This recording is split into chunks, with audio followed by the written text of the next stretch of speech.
Hello everyone, SuperMerc37 here. In today's video, we're going to be doing part 2 of our Lego shed project.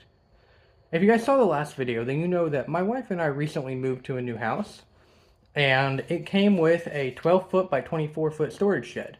And I thought that would be a perfect use for our new Lego room. So we decided to get all of our Lego moved in here, and then now we're starting to actually make some progress on the construction of it. So let's go ahead and take a look at what we've got going on. So in my last video, I discussed having this upper platform that goes all the way along this back wall and then more than halfway up this side wall be our Lego City, which would be a massive upgrade to the Lego City we had in our old house. But one problem that I came across with is to have a train loop. This is the smallest possible train loop you can get with the curved train pieces. And as you can see, it actually hangs off the table. But I happen to have some spare lumber laying around.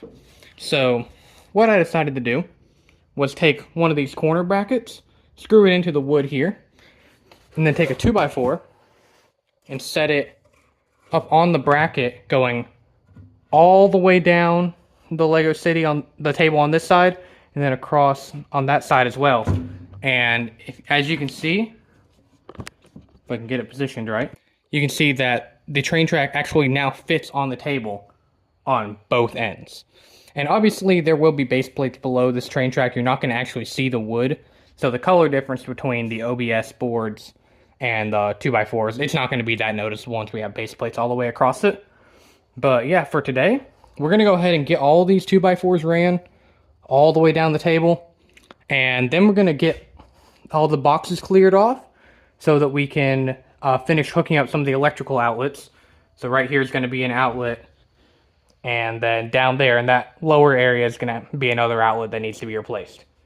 So yeah, let's go ahead and get all these boards replaced. We already have one bracket mounted, but I thought I'd go ahead and walk you through my process of actually mounting these, just in case you need to do something similar in your Lego room. So we're going to be working with these 2x4s, which, as everybody knows, aren't actually 2 inches thick. So I'll take my tape measure, pull the thickness. You can see it's coming in at about 1.5 inches. So what I would do is come over here where I want my bracket, take my tape measure, set it at the top of the OBS because that's where I want the top of the 2x4 to end up. Then I will strike my line at that 1.5 inch mark. And then I will take my bracket and my level. And I will line the level up with that line that I made. Go here where I already have the holes. Then make sure the bubble is in the middle so we know it's level. And then take my pencil and draw in 2 circles in those holes. So that way I know where I need to be boring my pilot holes. And then I can put the drill bit, or put the screws in and mount the bracket in. So let's go ahead and get this bracket mounted on, and then we'll mount the 2x4. Alright, now we have our second bracket mounted. So now we can take our 2x4, set it up on here. We'll push it all the way to the edge of that other 2x4 there. And there we go. Now we have it flush with the top of the table. So now all we got to do is come up under here, pop 2 more screws in the bracket to mount the actual 2x4 on. And then we have to do it a bunch more times for the rest of the table. So yeah, I'm going to go ahead and knock out all these, and then we'll see what it looks like at the end. Alright, we're almost done getting the 2x4s all the way across. See, we have all the 2x4s mounted, but I was coming across a problem where the boards are so twisted because this lumber did come from Home Depot, so it's not the best quality, that you can see on these joints, they're not actually level with each other. So my solution to that has been putting a little mending plate on the bottom, just to kind of flush it out at the bottom, which helps a lot at the top. You can see it's not perfect, but it does help tremendous amount. So we'll put in, I just need to get this last mending plate in, and then we'll be able to move on. Alright, got that last mending plate added, and you can see now our train track is going to fit perfectly around the city. Obviously I will have base plates under it, so you're not going to see the 2 different types of wood, but the table is now the right width. So now it's almost time to start getting the city put together. We still do have to change out those 2 outlets, but I think before we do that, I think we can go ahead and start getting the city together. I decided to go ahead and empty out one whole side of the city tables. I figured this would be a good starting spot. And with the higher ceilings in this area, this would probably be the better spot for stuff like the Daily Bugle or the Avengers Tower, taller buildings like that. So I think this area is going to be our downtown area. And then we'll expand to more rural area and eventually have an ocean over in here somewhere where we can have a cargo bay and maybe a couple boats as well. So yeah, as you can see, I've already gotten some of the buildings unpacked. I'm starting to kind of put stuff together. You can see we had to take a bunch apart to get them into boxes. We've got the police station modular in there. Got the Daily Bugle, the Parisian restaurant, a bunch of other smaller buildings in this box. And there's also a few more boxes around here with city stuff in it. I just got to go through them and get them all out. But yeah, so for now, I think what I'm going to do is go ahead and get all of the major buildings unpacked and start getting a little bit of a basic layout going. So we'll check back in whenever that's done. It is the next day for me now, but we did get a ton unpacked last night, and we started to get a little bit of a layout going. So let's go ahead and take a look at what we've got. So as you can see, I've got two of our modular buildings placed, the Daily Bugle and the police station. This probably isn't the final location of them. This was just trying to get a sense of how much room I really have. So as you can see here, we have our road plates actually on a base plate. And that's one thing I want to do with this city layout, is not just have stuff sitting on the table. I want everything to be under a base plate, including roads, including train tracks, everything. So that way you don't see any wood at all. All you see is Lego base plates all the way down and around.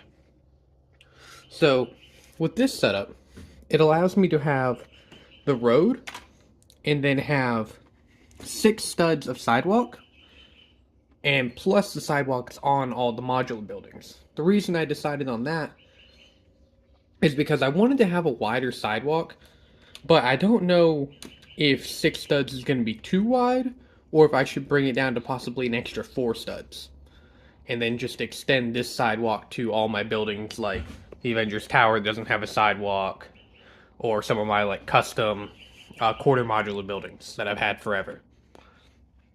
So let me know down below what you guys think about that. Should I have a 6 stud wide sidewalk extension, or should I bring it down to a 4 stud wide?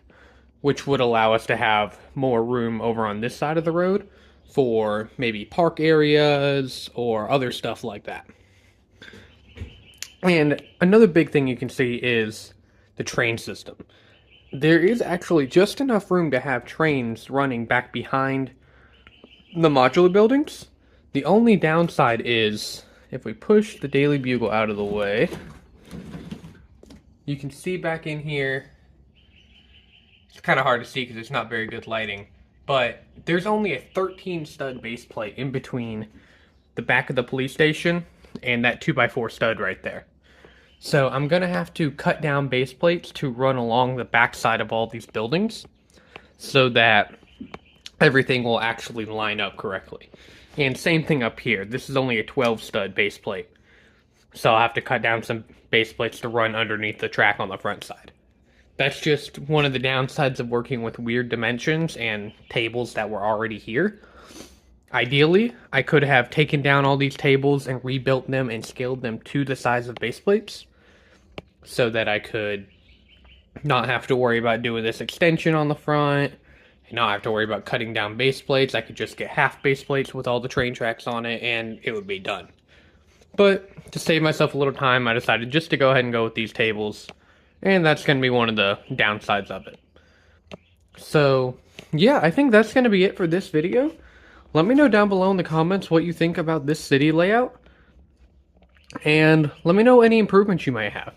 In the next video, I think we're going to go ahead and try to get some of the buildings and roads laid in, and then also talk about what we're going to do on the rest of the table, because I'm not sure if I want everything to be roads and buildings.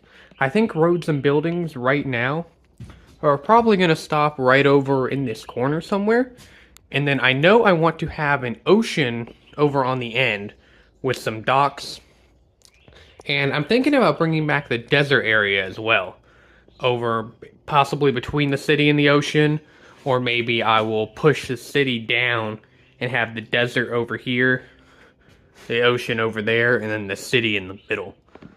So let me know down below what your thoughts are on that. And make sure you guys stay tuned for the next episode. Thank you all for watching. SuperMerc37, signing off.